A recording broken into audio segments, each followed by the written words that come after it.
Good morning. Welcome to the Wendy's Company Earnings Results Conference Call. All lines have been placed on mute to prevent any background noise. After the speaker's remarks, there will be a question and answer session. If you would like to ask a question during this time, simply press star followed by the number 1 on your telephone keypad. If you would like to withdraw your question, press star followed by the number 2. Thank you. You may begin your conference. Good morning, and thank you for joining our fiscal 2025 third quarter earnings conference call. After this brief introduction, Ken Cook, Interim Chief Executive Officer and Chief Financial Officer, will provide a business update, and then Susie Turk, Chief Accounting Officer and Global Head of FP&A, will review our third quarter results, share capital allocation priorities, and our updated 2025 outlook. From there, we will open up the line for questions. Today's conference call and webcast includes a presentation which is available on our investor relations website, ir.wendys.com. Before we begin, please take note of the safe harbor statement that appears at the end of today's earnings release. This disclosure reminds investors that certain information we discuss today is forward-looking and reflects our current expectations about future plans and performance. Various factors could affect our results and cause those results to differ materially from the projections set forth in our forward-looking statements. Also, some of today's comments will reference non-GAAP financial measures. Investors should refer to our reconciliations of non-GAAP financial measures to the most directly comparable GAAP measure at the end of this presentation or in today's earnings release. If you have questions following today's conference call, please contact me. I will now hand the call over to Ken. Thanks, Aaron. Good morning, everyone, and thank you for joining us today.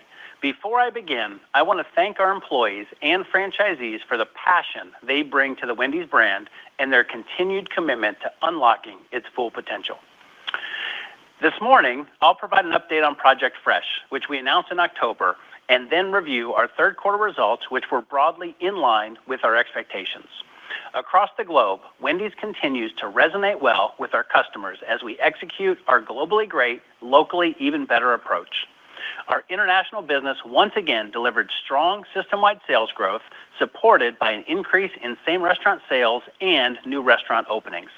Momentum continues to build across our markets, and we expect international net unit growth of over 9% in 2025. I am pleased by the strong performance as we continue to prioritize accelerating international expansion.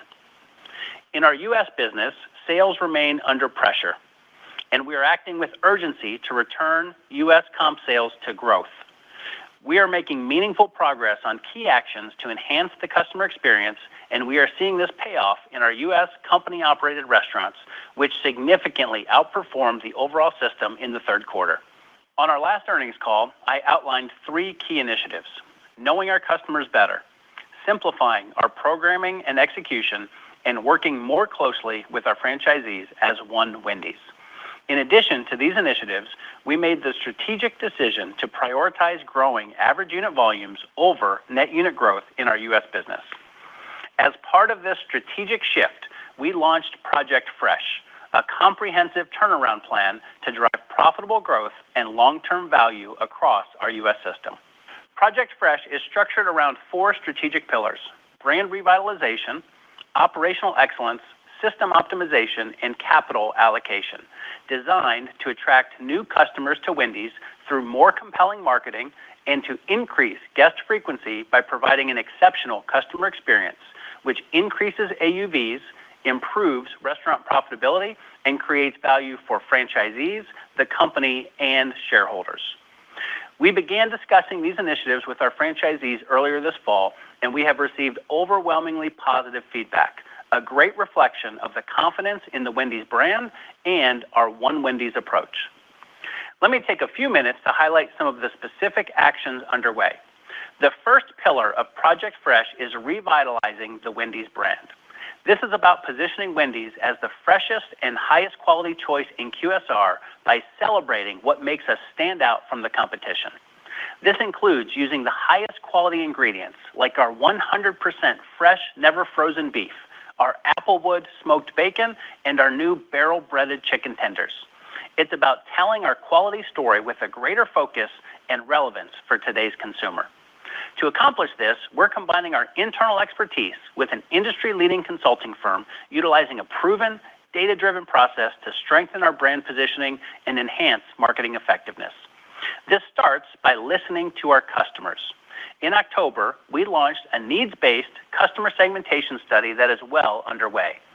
The feedback we gather from customers will clarify which attributes drive their purchasing decisions and help us refine how we deliver and communicate value across every touch point.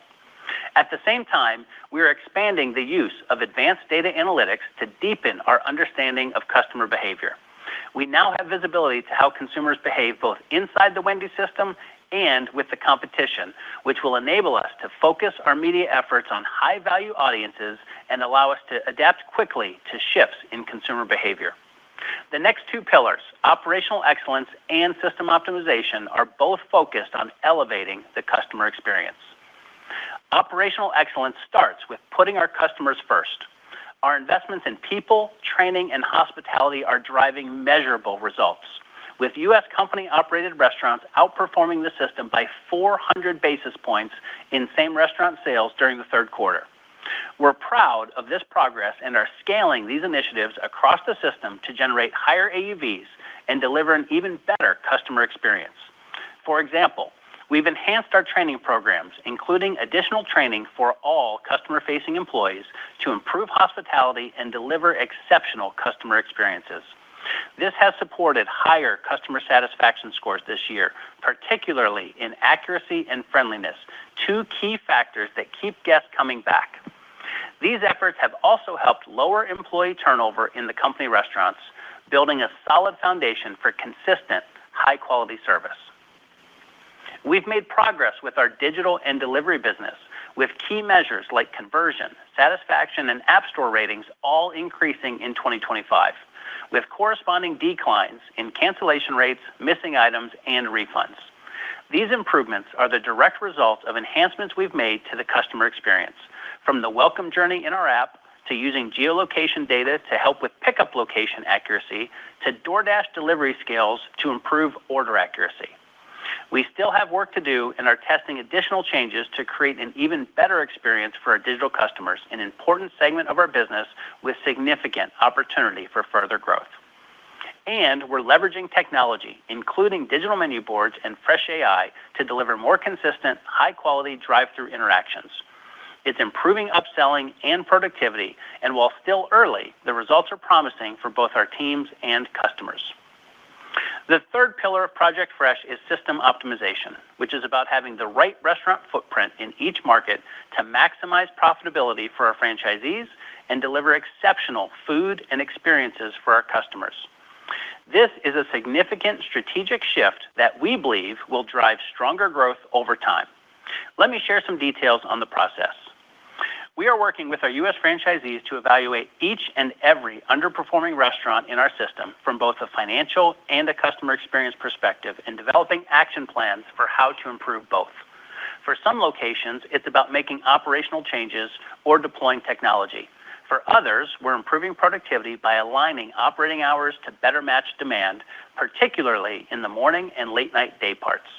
In other cases, the solution will be to close consistently underperforming restaurants. These actions will strengthen the system and enable franchisees to invest more capital and resources in their remaining restaurants. Investments include new kitchen equipment to ensure the highest quality, best tasting food, and technology upgrades, such as digital menu boards, to enhance productivity and give our teams more time to focus on hospitality. Consistent with what we've seen in our company-operated restaurants, we expect these actions to elevate the customer experience, increase AUVs, and improve restaurant economics. Also, closures of underperforming units are expected to boost sales and profitability at nearby locations. We're partnering closely with franchisees, guided by a clear set of criteria to ensure a thorough review process. Together, we'll complete this assessment over the next several months, with some closures expected to begin later this year and continue into 2026. We believe these actions, focused on revitalizing our brand and elevating the customer experience, will drive sustainable growth powered by the Wendy's core differentiators: high-quality food with fresh ingredients and authentic customer connections. And we are aligning our capital deployment, our fourth pillar, with these strategic priorities. In the U.S., capital will be directed towards initiatives that drive profitable AUV growth rather than net unit growth. Reflecting this focus, we've reduced our 2025 U.S. build-to-suit capital by approximately $20 million from the outlook we shared at the beginning of the year, and we expect to continue this approach in 2026. Internationally, expansion remains a top priority, and we'll continue leveraging build-to-suit investments to drive net unit growth in key markets, including Canada and the UK. Turning to our third quarter results. Although we are not satisfied with our U.S. sales, overall performance was in line with the expectations we shared last quarter. Global system-wide sales declined 2.6%, driven by a 4.7% decline in U.S. same-restaurant sales, reflecting heightened industry competition and consumer pressure. As we shared on our last call, during the third quarter, we reduced programming complexity to focus on the most important initiatives. This included our Wednesday collaboration with Netflix, launching new beverages, and providing relevant value to customers with our 2 Junior Bacon Cheeseburger meal for $8. This offer includes 2 of our iconic and customer favorite JBCs with fresh, never frozen beef, 4 pieces of Applewood smoked bacon, hot and crispy fries, and a drink. I'm pleased with our more focused and disciplined execution in the quarter. In September, we continued this focused approach by preparing our restaurant teams to launch a new core menu offering, chicken tenders, along with 6 new sauces. Wendy's Tendies debuted at the beginning of the fourth quarter, and as expected, customers loved them. Demand was so strong that some restaurants sold out, even before the national media support, which fully launches next week. We're looking forward to continuing that momentum, and this is an encouraging first step as we look to reestablish our leadership position in chicken. This successful launch highlights the progress we've made in simplifying programming and strengthening execution across our system.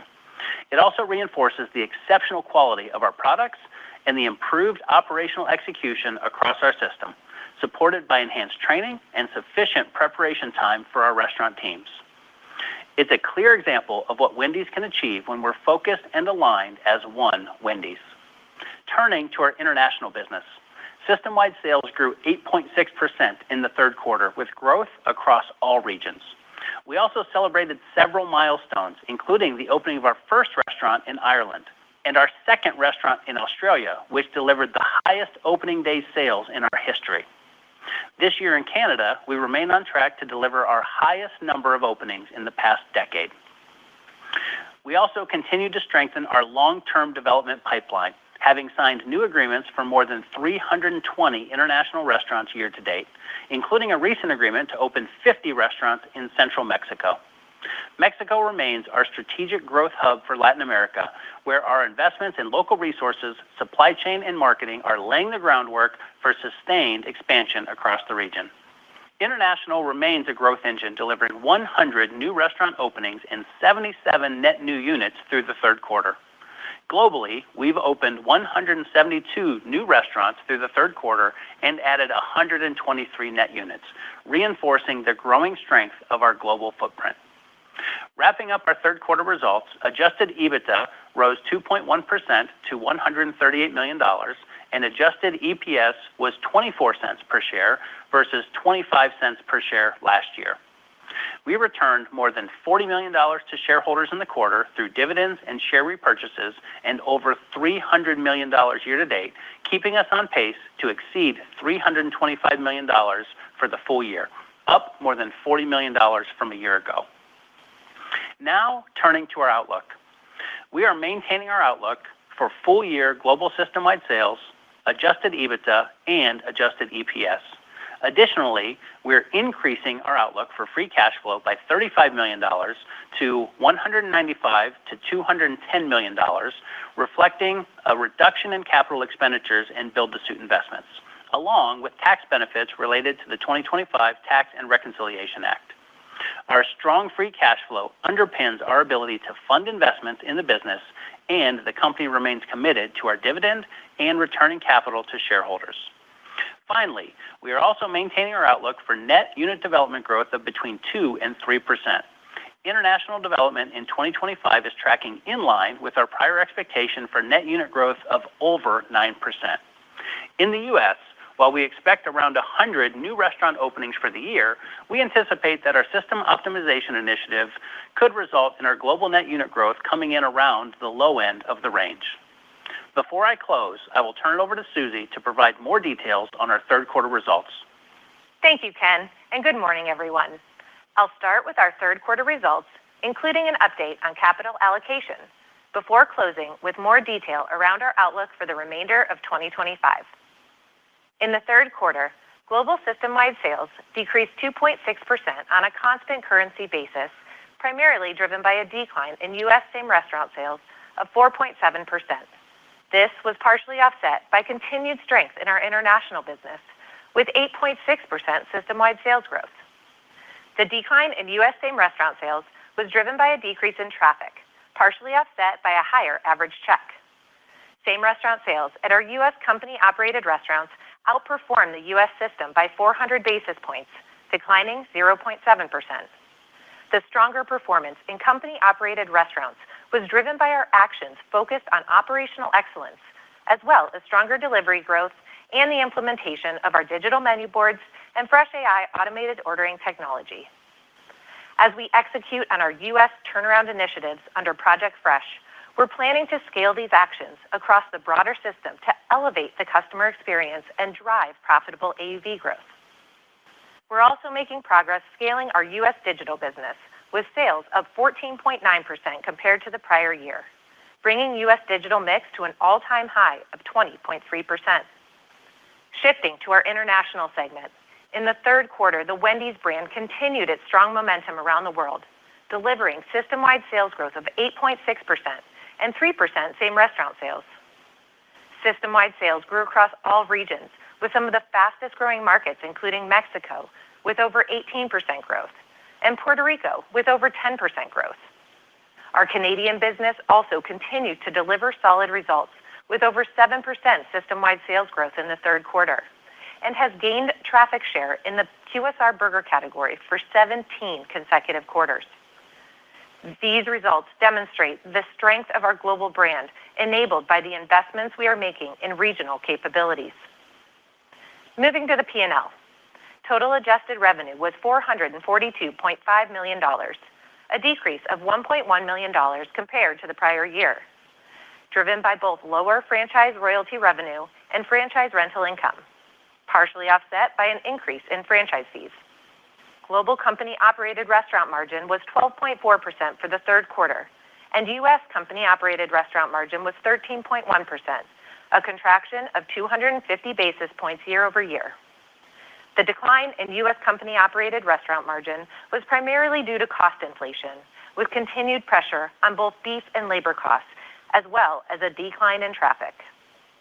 These were partially offset by an increase in average check size and labor productivity, which was driven by lower turnover and improved training, reflecting the benefits of our operational improvement initiatives.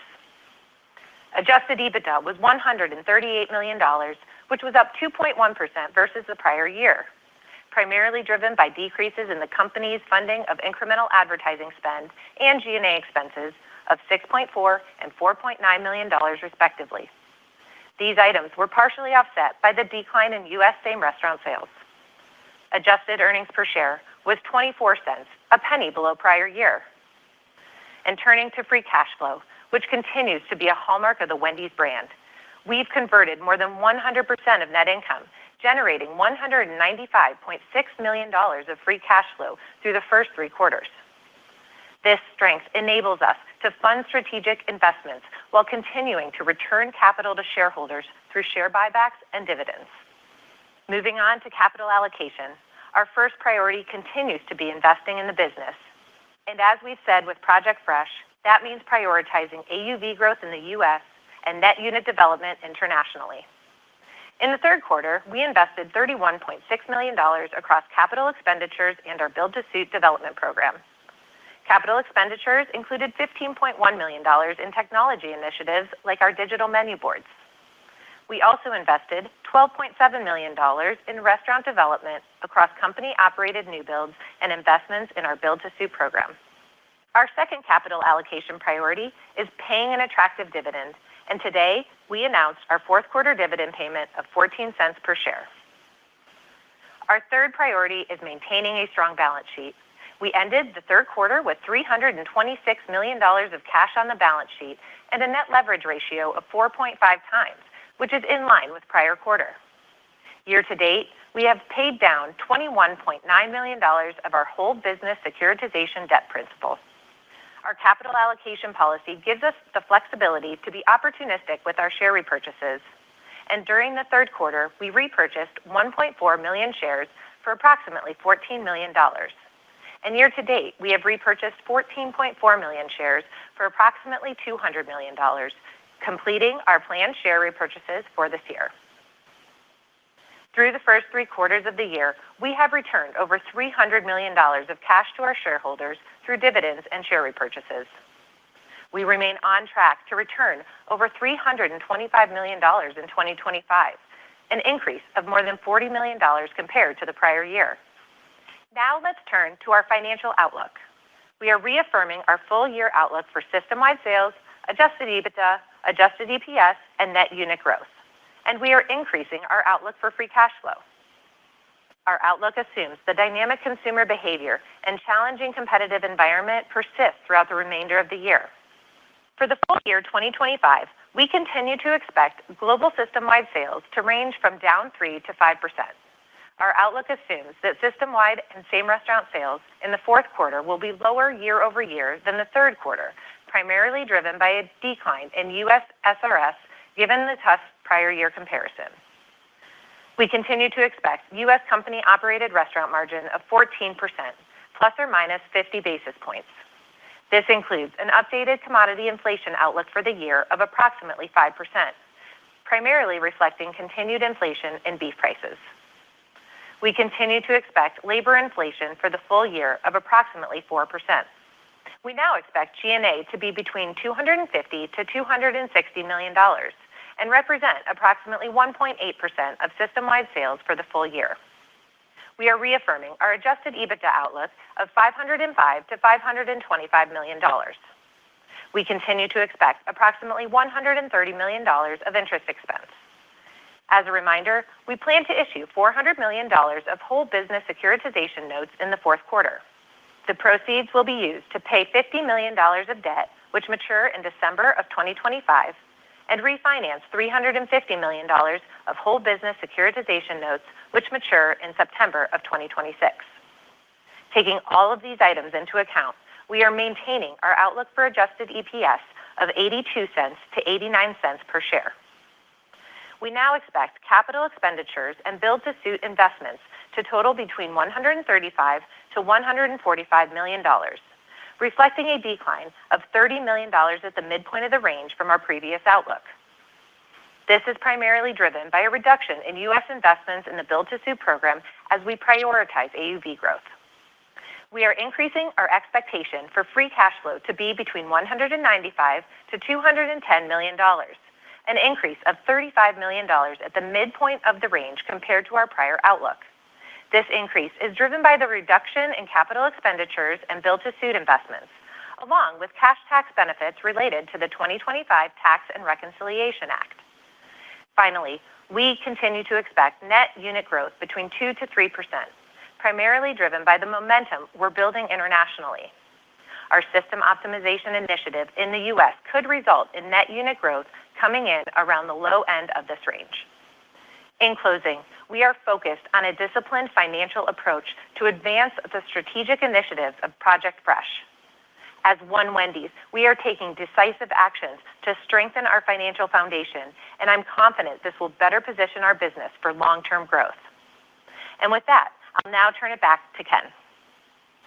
I am pleased with the continued strong performance internationally and the progress we are making in the U.S. Our actions are focused on long-term success, and we are confident that our strategic shift toward AUV growth will strengthen the overall system.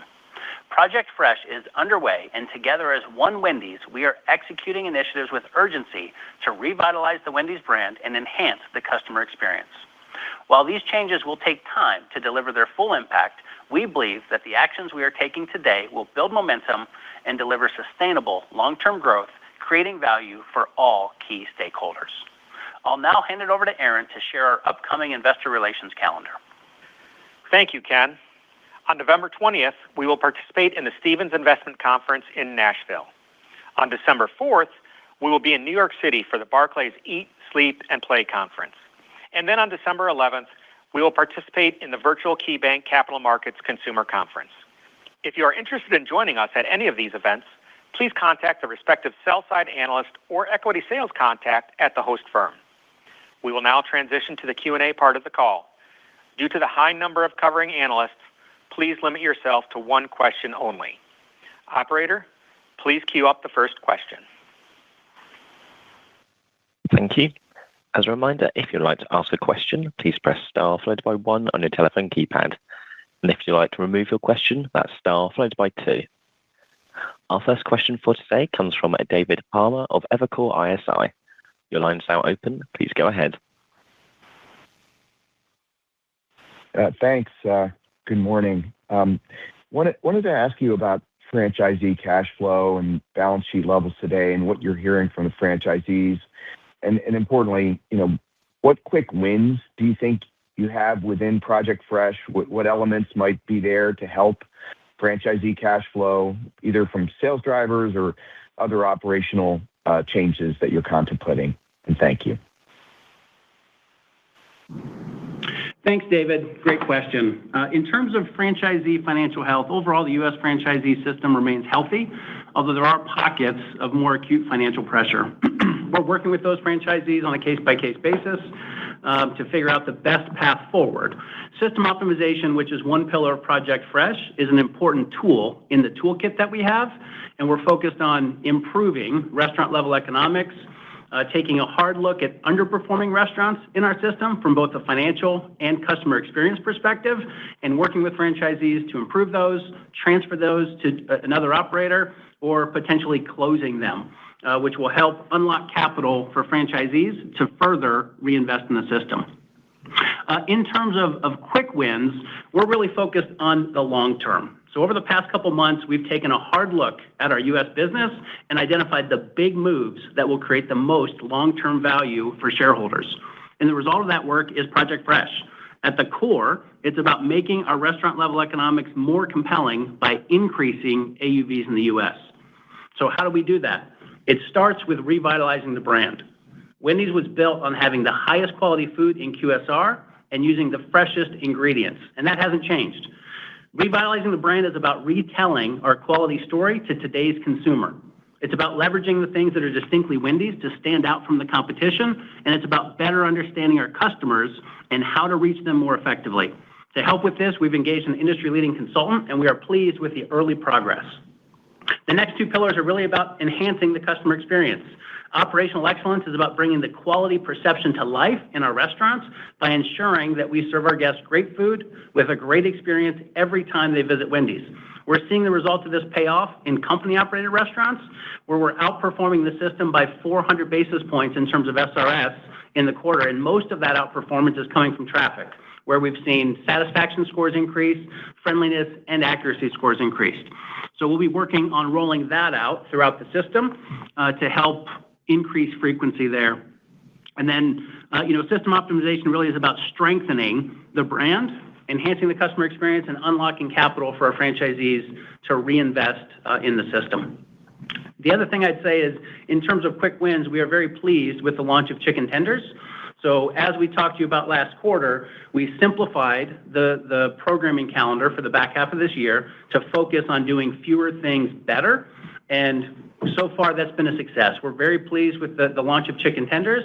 We think that is going to generate momentum as we move throughout the fourth quarter and provide an important pillar for us to build on in 2026. Thank you. Our next question comes from Jeffrey Bernstein of Barclays. Your line's now open. Please go ahead. Great. Thank you very much. Ken, just curious, as I think about the quick service landscape, it seems like Wendy's recent underperformance came about fast. Wondering what do you think were the primary factors leading to the widening underperformance relative to your largest QSR burger peers? And if value is one of them, it really didn't get much attention on the call this morning relative to dominating most everyone else's calls. So I'm just wondering whether you think peers are taking share on the value side of things. Do you think your $5 and $8 meals are enough to protect your value share in this aggressive environment? Thank you. Yeah, thanks for the question, Jeffrey. I would say the back half of the year is playing out as we expected on the last call. So part of this is focusing on building long-term sustainable growth instead of launching, essentially buying traffic in the short term. We're pleased with the performance from a customer experience in the U.S. Specific to your question about value, we do see more pressure on the lower income consumer. We continue to see that in the third quarter, and we expect that to continue into the fourth. We believe we have a compelling value proposition on the menu.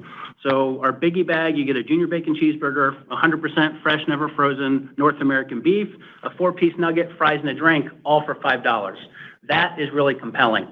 We know that price is becoming an increasingly important component of the value equation, which is why we launched our $8 meal deal, which included 2 junior bacon cheeseburgers, fries, and a drink. We saw both of those perform well in the quarter, but using the new data analytics capability, we did take a look at the $8 JBC meal specifically, and we were able to determine that it's doing a great job bringing back some of our customers more frequently.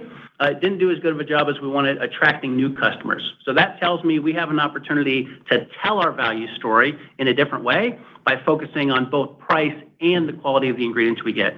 And we'll look, we have strong equity in the biggie bag from a value perspective. We'll look at using that construct in new and interesting ways to help better resonate with consumers as we move forward in 2026.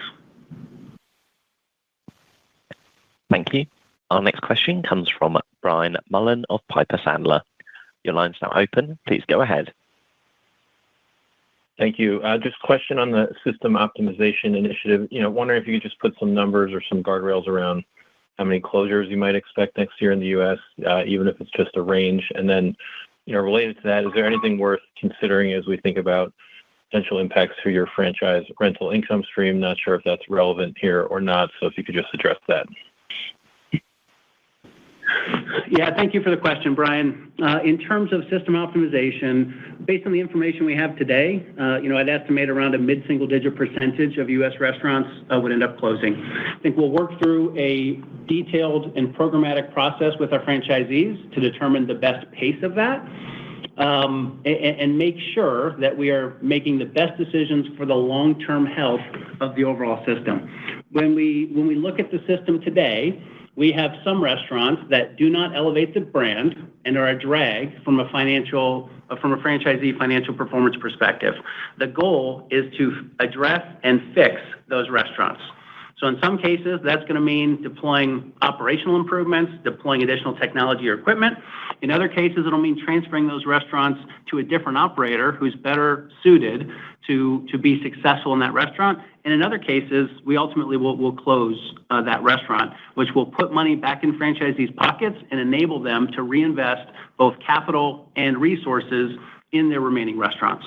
So we'll update you more on the next quarter call as we work through this process. Would expect those closures to start in the fourth quarter of this year, which could result in us coming in around the low end of our net unit guide for the year.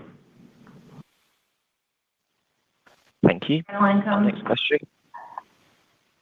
next question comes from Rahul Crowe of JP Morgan. Your line is now open. Please go ahead. Good morning, guys. Thanks for the update. I'm just curious on how we should calibrate around your comment on growing U.S. AUVs over development. Does this target translate to just positive AUV growth or like more than 1%? And just I wanted clarification around the gross or net U.S. development you're talking about. And the follow-up is, can we get a time frame of how you think about the compression between the company and franchise store headline performance, and maybe address a couple of areas in more detail where typically you might have less control over one, menu pricing architecture, and then two, in-store operations?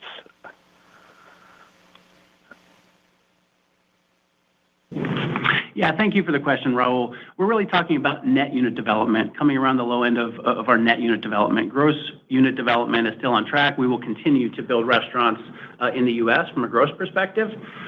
This is really about taking a long-term view, looking forward, and asking ourselves, hey, 3 years from today, what decisions do we wish we would have made?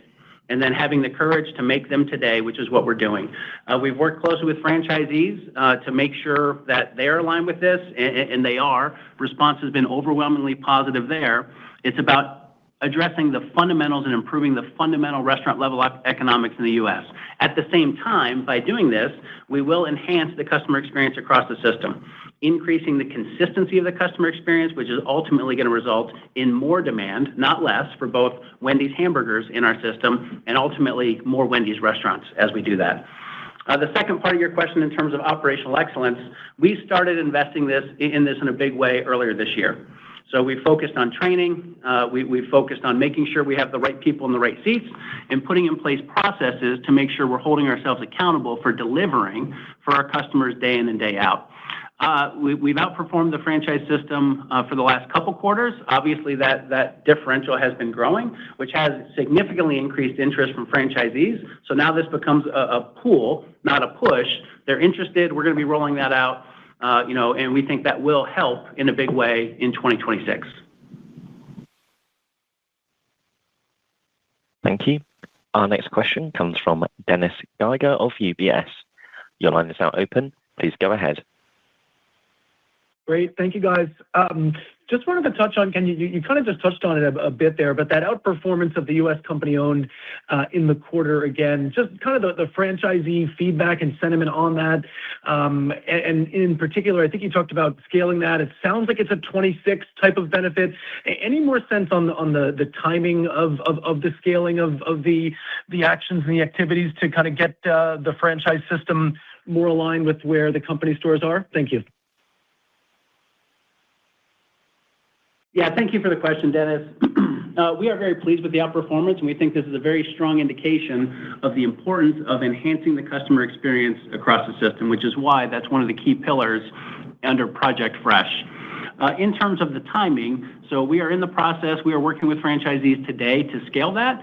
We do believe that we'll see benefits from that as we look into 2026. We'll get into more specifics in terms of the cadence and shape of 2026 on our next call, but I think this is a real area of opportunity for us, and when we combine that with our initiatives around revitalizing the brand, which ultimately helps bring more new customers into Wendy's restaurants, we think that creates a powerful long-term cycle that continues to elevate AUVs. I think we have room for significant AUV growth over the next few years, which will enhance franchisee level economics and then fuel the virtuous cycle. Thank you. Our next question comes from Chris O'Cull from Stifel. Your line is now open. Please go ahead. Yeah, thanks. Good morning, guys. Ken, can you elaborate on the work you're doing with Creed & Company? Specifically, what new insights or analytic capabilities the company is seeking to implement from their work? Yeah, so thank you for the question, Chris. It starts with listening to the customer. So in order to do that, we've launched a comprehensive customer segmentation study in conjunction with the Creed & Co team. Thousands of surveys are being completed by our consumers to help us understand the attributes of Wendy's that resonate most with our consumers. We're segmenting the consumers in several different ways to make sure we have the most relevant segmentations to drive growth and how to communicate those attributes over the long term. So the first step is the customer segmentation study. Then we go into relevance, ease, and distinctiveness, and understanding how it fits into that framework. And the culmination is a brand essence. So basically who we are, and how we are going to tell that story to our consumers, which then serves as a filter for everything else we do, from menu to marketing to social. And we think we have significant opportunity to improve effectiveness across all of those levels. One of the early learnings from this is just the importance of balancing sales overnight and brand over time. I think when we take a look back at what we've been focused on in the U.S. over the past few years, we've focused on sales overnight and not enough on brand over time.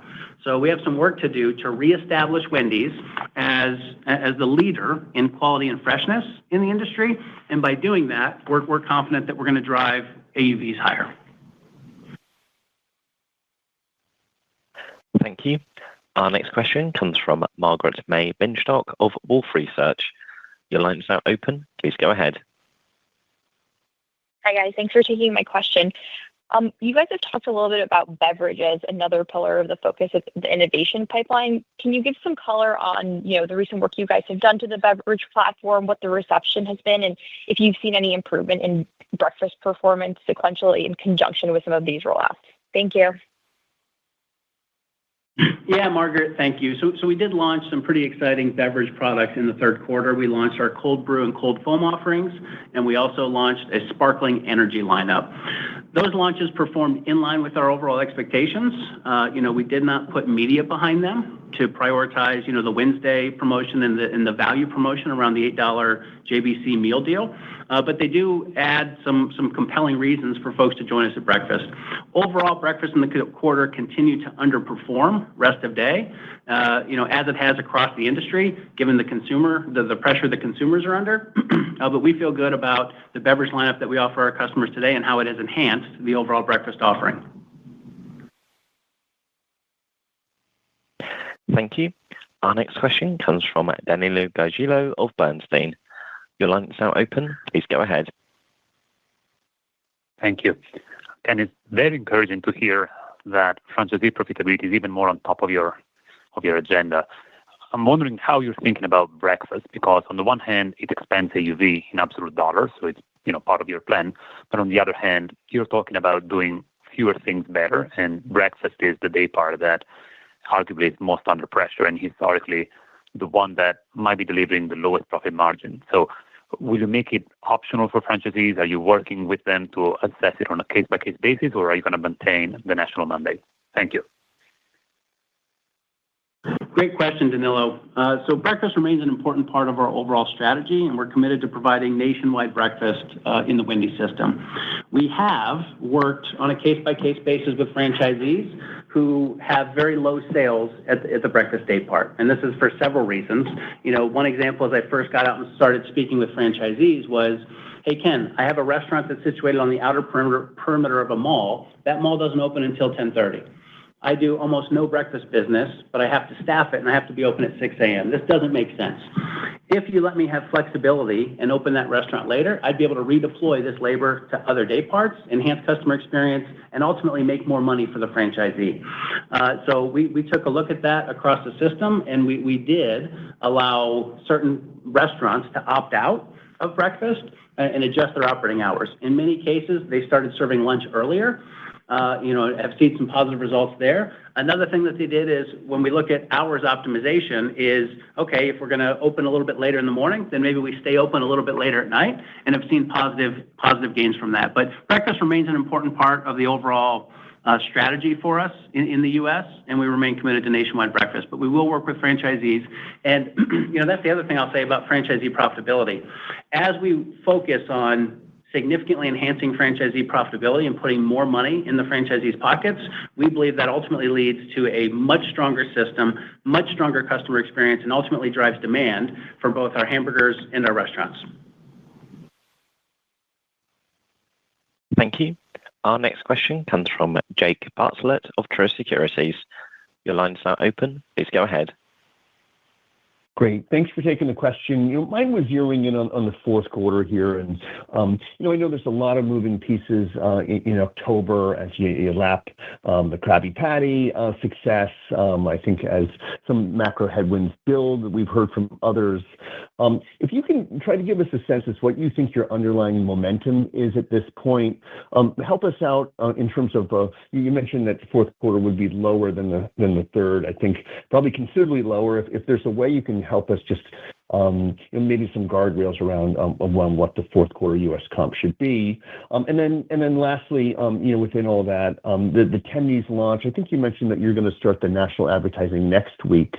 Is that the big push for the remainder of the quarter, or are there any other sort of marketing initiatives or innovation that they expect to come down the pike? Thank you. Thanks, Jake. Great question.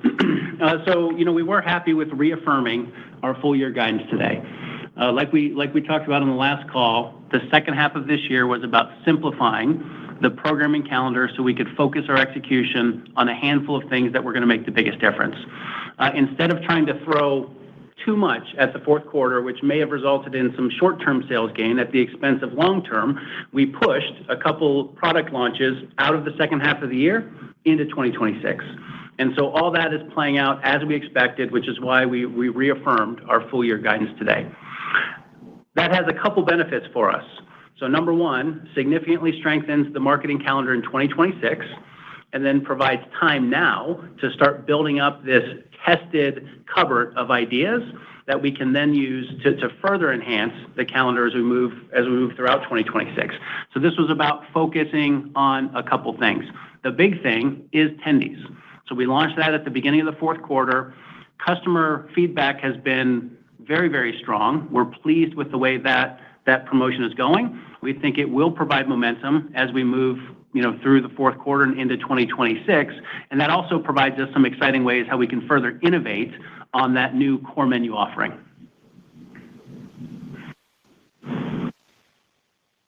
Thank you. Our next question comes from Eric Gonzalez of KeyBanc Capital Markets. Your line is now open. Please go ahead. Hi, thanks for taking my question. Related to an earlier question about closures, I think you said mid-single-digit %, which I believe is about 300 units. Do you still charge a closure fee to franchisees when they close their stores? And to the extent that you do, is that embedded in the EBITDA outlook this year? And maybe if you could touch on what the expectation related to those potential fees are next year. Yeah, so thank you for the question, Eric. I think historically we have charged fees for restaurant closures. That is not the intent. So the intent is to make sure that we are strengthening the system for the long term. We are going to approach this on a case-by-case basis and work with our franchisees for what makes the most sense. So, allowing a franchisee to close a restaurant or two, in response for that, we're going to ask them to invest in their remaining restaurants. That can be, equipment upgrades, technology, digital menu boards. There's a whole range of prioritized investments that we would ask them to make. It can also include building new restaurants. We have really good operators in the system that may have a restaurant in a trade area that has moved, a highway exit has closed or changed, and that restaurant is a financial drag on their portfolio, but they're a great operator. Allowing them to close that restaurant and then open a new one, the next year or the year after, that could also be on the table. But we are going to evaluate this on a case-by-case basis, working through this with each franchisee to make the best long-term decisions for the system. Thank you. Our next question comes from Sara Senatore of Bank of America. Your line is now open. Please go ahead. Hey, thanks for the question. This is Isaiah Austin on for Sarah. Just a quick question about the 4.7 U.S. comps in the quarter. I think that was better than what was anticipated. Do you guys mind just speaking about maybe from like a concentration standpoint on what drove that, whether it was more effective marketing or the menu innovation, or do you feel like hamburger QSR demand might have just been better than anticipated? Just curious for some color on that. Yeah, this is Susie. Overall, our Q3 was in line with our expectations. As we stated on our prior call, July was down, more than 5%. The balance of the quarter improvement was supported by a reduction, as Ken mentioned, in the program complexity, which allowed our restaurants to focus on the execution of Wednesday, which did perform in line with our expectations as well. And then also, as we head out of the quarter in September, we allowed time for training and preparation for our chicken tenders launch, which, coming into the fourth quarter provided strong results. And we, are happy and pleased with those results, not only from an execution standpoint, but also how it's resonating with our consumer. Thank you. Our next question comes from Brian Bittner of Oppenheimer. Your line is now open. Please go ahead. Thanks. Good morning. You're talking about this strategic shift in capital allocation in the United States from unit growth towards initiatives that will drive AUV growth. And I'd just love for you to unpack this comment further. Like, what can specifically be done with this redirected capital to improve same-store sales? Are we talking about doubling down on remodels, digital menu boards? If you could talk more about that. And does this capital, is this franchisee capital, or does this include capital that you'll be investing at the corporate level to support these franchisee investments? Yeah, so thank you for the question, Brian. So this is a strategic shift in the near term to focus on AUVs. Fundamentally, if we improve AUVs, we are going to significantly enhance the franchisee profitability, improve the overall restaurant level economics, and drive better customer experience and more demand for Wendy's and Wendy's restaurants. So that's ultimately what we're after here and what we think we can achieve. From a capital deployment perspective, we are shifting capital out of the build-to-suit program and towards initiatives that will support overall AUV growth throughout the system. A couple things that we're focused on is technology and marketing. From a technology perspective, that can include anything that makes life easier for our restaurant teams. One example of that we're working on now is improving the kitchen view system that we have in back of house, basically the screens that the sandwich makers use to build our orders. We're investing in improvements there to make it easier for the sandwich makers to deliver an accurate, customized burger every single time. That's one area. Another area is, marketing effectiveness. So that includes the data analytics capability that we're investing in, which includes a lot of technology investment, and also, the outside consulting work that we've procured this year and the partnerships that we have there. So it's really taking a holistic view. We'll provide more updates about that when we give you the 2026 guide, but that's how we're looking at it. Thank you. Our next question comes from Jim Salera of Stephens. Your line is now open. Please go ahead. Hey, Ken. Hey, Susie. Good morning. Thanks for taking our question. Ken, earlier you'd called out company-owned same restaurant sales outperforming, I think it was by 400 basis points. I was curious if you could maybe just give us some color among the franchisee base, if there's any characteristics or geographic tilt or tenure, anything that you can talk about your outperforming restaurants within the franchisee base, and are there learnings that you can incorporate to kind of the broader store base as you think about that mid-single digit U.S. restaurant closing? Yeah, thank you for the question. So in terms of the outperformance, there wasn't the biggest correlation that we saw with the outperformance was really around the customer satisfaction scores that we saw in the U.S. company. Now, we have a lot of franchisees in the system that run phenomenal restaurants, as good or better than the company. But we're really proud of the improvements that we've made by focusing on getting the right people in the right seats, by enhancing our training, and then holding ourselves accountable. 75% of that 400 basis point outperformance came from traffic growth. And so that gives us an important proof point of how important that customer experience is and the type of guest frequency that we can drive by focusing on accuracy and friendliness.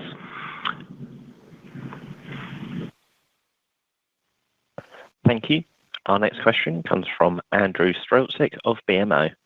Your line is now open. Please go ahead. Hey, thanks for taking the question. I had a question about how you're thinking about restaurant margins going forward and implicitly what that means for franchisee profitability and their willingness to invest. And so I think your U.S. company-operated margins were down about 250 basis points, even though the comps were down less than 1%. And appreciating you want to get the comps at an even better level than that. It doesn't seem like beef is going to be getting any better anytime soon. And so I guess I'm just curious, how you're thinking about restaurant margins moving forward. Is there anything that you're doing from an ops perspective that you've already talked about that we should think about cushioning some of that margin compression potentially next year? Any color on that would be helpful. Thanks. Yeah. Hey, Andrew, this is Susie.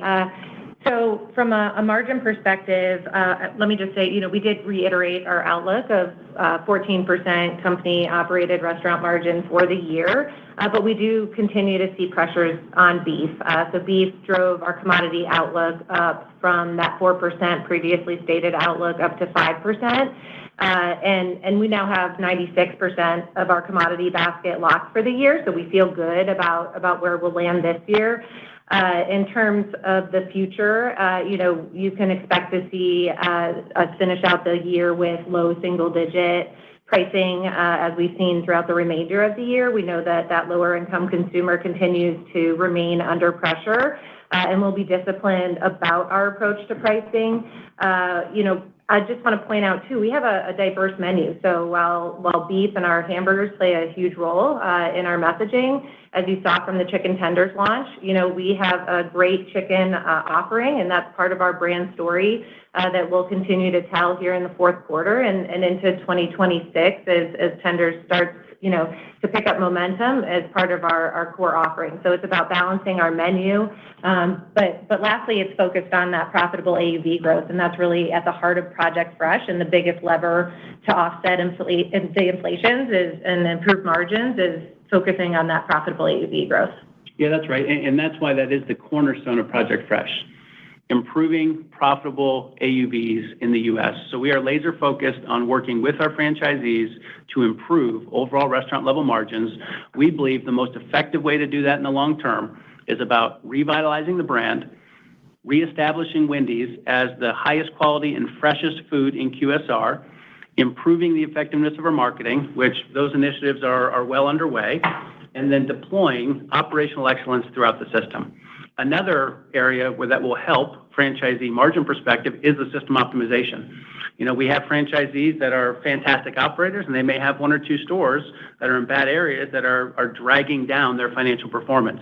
So allowing them to close those will free up capital, improve their margins, and allow them to invest in the remaining restaurant, which then enhances the customer experience and enables us to grow faster and increase those AUVs profitably. Thank you. Our next question comes from Gregory Francfort of Guggenheim Securities. Your line's now open. Please go ahead. Hey, thanks for the question.